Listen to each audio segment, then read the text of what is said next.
Welcome to 2024. New year, new season.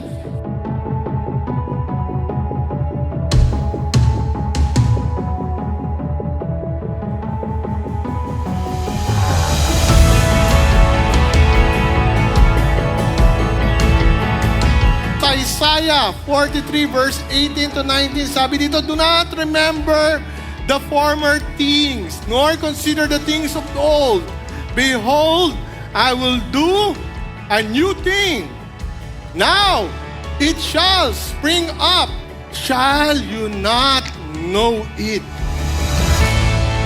Your people all together bring you honor. Our new leadership, as was prayed earlier, is calling the church to sustain the direction or the vision of where God wants us to go.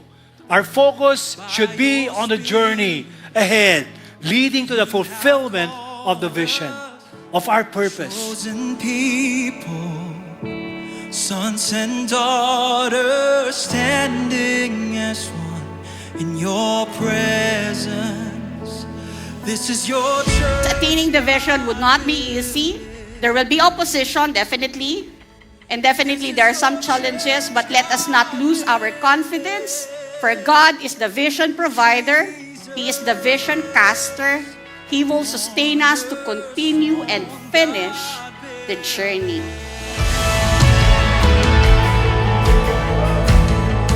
Giving is not just about money, sabi ko nga po kanina, but it's our totality as a Christian.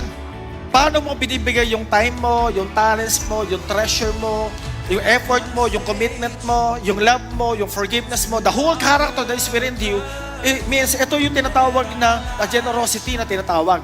So our God is an absolute giver. Darkness going as one with your presence.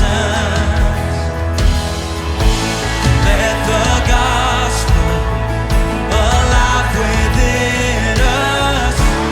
Shake our cities, shake the nations, send us as one with your presence. This is your Learning is part of life.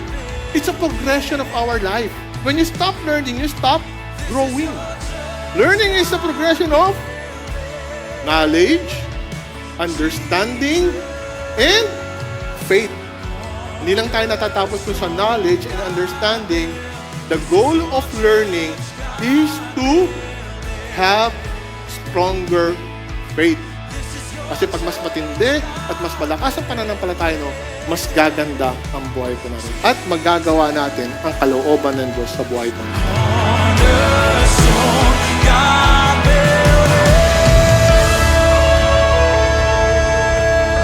Let it be our prayer today to do more for God. Let it be our prayer today to do more, to serve more the Lord. As we do more for God, God will honor our faith. That's how we're going to be blessed. That's how our life will be, will have meaning. Yung po gusto natin eh. Our life is full of meaning, full of value.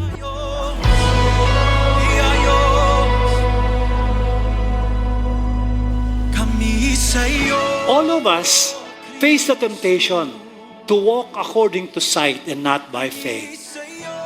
Faith in God will keep us from crashing. Human reason will fail us at times, but God never fails. Aming Diyos, kami sa'yo, Kristo. Kami sa'yo,